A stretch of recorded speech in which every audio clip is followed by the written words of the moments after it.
নমস্কার বন্ধুরা, অঙ্কিতার কিচেনে আপনাদেরকে জানাই অনেক অনেক স্বাগত। আজকের রেসিপি হলো মূলো শাক ভাজা। তাহলে চলুন রেসিপিটা দেখে নেওয়া যাক। প্রথমে কিছুটা মূলো শাক আমি জল দিয়ে ধুয়ে ভালোভাবে কেটে নিয়েছি।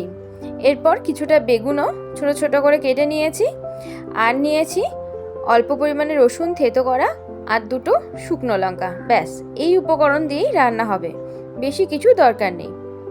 কড়াইতে তেল গরম হলে আমি বেগুনগুলো অল্প লাল লাল করে ভেজে নেব। বাজারে কিন্তু সারা বছরই সাদা মূলো অ্যাভেলেবেল থাকে। লাল মূলোটা হয়তো শীতকালেই বেশি পাওয়া যায়।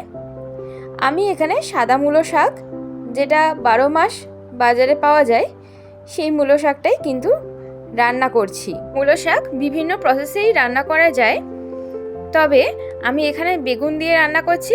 আপনারা চাইলে আলু দিয়েও রান্না করতে পারেন। এবার ওই বেগুনগুলোর উপরে অল্প লবণ আর অল্প হলুদ দিয়ে একটু নেড়েচেড়ে লাল লাল করে ভেজে নেব। অনেকেই হয়তো মূলো শাক খেতে পছন্দ করেন না, কিন্তু এইভাবে একবার বানিয়ে দেখবেন, যে মূলো শাক খেতে পছন্দ করে না তারও কিন্তু বেশ ভালো লাগবে। দেখুন, বেগুনগুলো ভাজা হয়ে গেছে।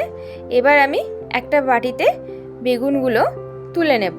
আর মূলো শাক একটু সেদ্ধ হতে দেরি হয়, তাই আমি এখানে প্রেসার কুকারে অল্প শাকগুলো ভাপিয়ে নিয়েছি। এবার সেই কড়াইতেই আরও কিছুটা সর্ষের তেল দিয়ে, তেল গরম হলে এর মধ্যে দিয়ে দেব দুটো শুকনো লঙ্কা ফোড়ন। শুকনো লঙ্কাটা ফোড়ন দিয়ে ভালো করে ভেজে নেব। এবার থেতো করে রাখা রসুনগুলো দিয়ে ভালো করে লাল লাল করে ভেজে নিতে হবে।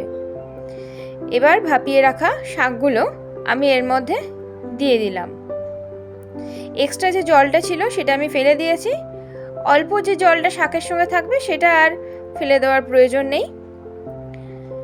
এবার এর মধ্যে দিয়ে দেব স্বাদ মতো লবণ ও কিছুটা হলুদ দিয়ে ঢাকা দিয়ে ভালোভাবে নেড়েচেড়ে ভেজে নেব শাকগুলো। আমাদের বাড়িতে সবাই কিন্তু শাক খেতে বেশ পছন্দ করে, তাই বিভিন্ন রকম শাকের বিভিন্ন রকমের আইটেম হতেই থাকে। এবার ভেজে রাখা যে বেগুনগুলো ছিল সেগুলো দিয়ে অল্প নেড়েচেড়ে নিলেই রেডি মূলো শাক ভাজা। ভিডিওটা ভালো লাগলে অবশ্যই একটা লাইক, শেয়ার এবং কমেন্ট করে দেবেন।